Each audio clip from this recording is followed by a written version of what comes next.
This channel does not promote any violent, harmful, or illegal activities. All content provided by this channel is meant for an educational purpose only. আসি পরের খবরে। গত সপ্তাহে সংবাদের শিরোনামে ছিল বুলডোজার, আর এই সপ্তাহে চোপড়ার জেসিবি। চোপড়ায় কি জেসিবি আইন? বন্দুক হাতে খুল্লা জেসিবির গ্যাং। কখনো তাদের সঙ্গে হাসি মুখে সেলফি তৃণমূল বিধায়ক হামিদুল ইসলামের। আমরা জেসিবি নিয়ে প্রশ্ন করায় বলা হয়েছিল তিলকে তাল করছেন, আর আজ শুধু ঢোক গিললেন তাই নয়, তাকে শোকজ করল তৃণমূল কংগ্রেস। ওদিকে অভিযোগ ময়দানে দাপিয়ে বেড়াচ্ছে জেসিবির ভাই। কার মাথায় কার হাত আমরা খুঁজে বার করবই। জেসিবি কেন, জেসিবির যে বাবা হামিদুর রহমান রোলার, তাকেও অ্যারেস্ট করা উচিত। সবার আগে তাকে পদত্যাগ করে অ্যারেস্ট করানো উচিত। গারদে জেসিবি, তবু চোপড়ায় ত্রাস। হাতে দুটো বন্দুক, কখনো তৃণমূল বিধায়কের সঙ্গে সেলফি জেসিবির, কোনো ছবিতে আবার শাসক বিধায়ক হামিদুলের সঙ্গে জেসিবি গ্যাং। কংগ্রেসের দেওয়া ছবি ঘিরে নতুন করে শোরগোল। শুধু জেসিবিই নয়, বুলডোজার রোলারও আছে চোপড়ায়। মারাত্মক দাবি কংগ্রেসের। হাত শিবিরের আরও দাবি, এই জেসিবি গ্যাংয়ের মাথায় হাত রয়েছে তৃণমূল বিধায়কের।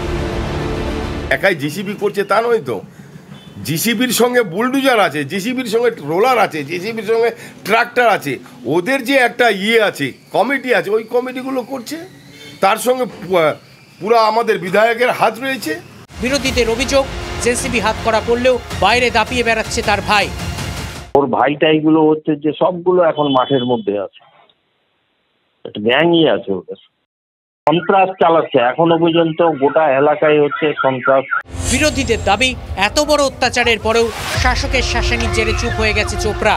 জেসিবির হাতে আক্রান্ত তরুণের মা পর্যন্ত অপরাধীদের বিরুদ্ধে মুখ খুলতে ভয় পাচ্ছেন। কে মেরেছে নি মেরেছে, কে কি করেছে ওটা আমি জানি। ভিডিওটা দেখছি, তা কোনখানে কি করলে শাস্তি চান না? আমি কারো জানলে তো আমি শাস্তি চাইবো। এদিন দিল্লি থেকে শিলিগুড়িতে আসেন রাজ্যপাল। চোপড়ার নির্যাতিতদের কাছে অনুরোধ করা হয়েছে রাজভবনে আসতে। এই ঘটনা নিয়ে ঝড় উঠেছে জাতীয় রাজনীতিতে। লোকসভায় এই নিয়ে তৃণমূলকে নিশানা করেন বিজেপি সাংসদ সৌমিত্র খাঁ। तृणमूल के एमएलए बोल रहे हैं, तृणमूल कांग्रेस के एमएलए बोल रहे हैं ये मुस्लिम राष्ट्र है। रास्ते में पिटाई होती है, बगल में महिला को रास्ते में पिटाई होती है, अरे लोग महिला के बात कर दिए। এই ধরনের লোক তো দলের ভাবমূর্তি খারাপ হচ্ছে, তার জন্য তো পুলিশে তুলে দেওয়া হয়। যে পুলিশের কাছে কেউ সুপারিশ করা যায়, ও যা ভুল করেছে তার শাস্তি পাবে। সেই জন্য দুঃখ প্রকাশ করেছে, ঘটনাটা খুব নিন্দনীয়।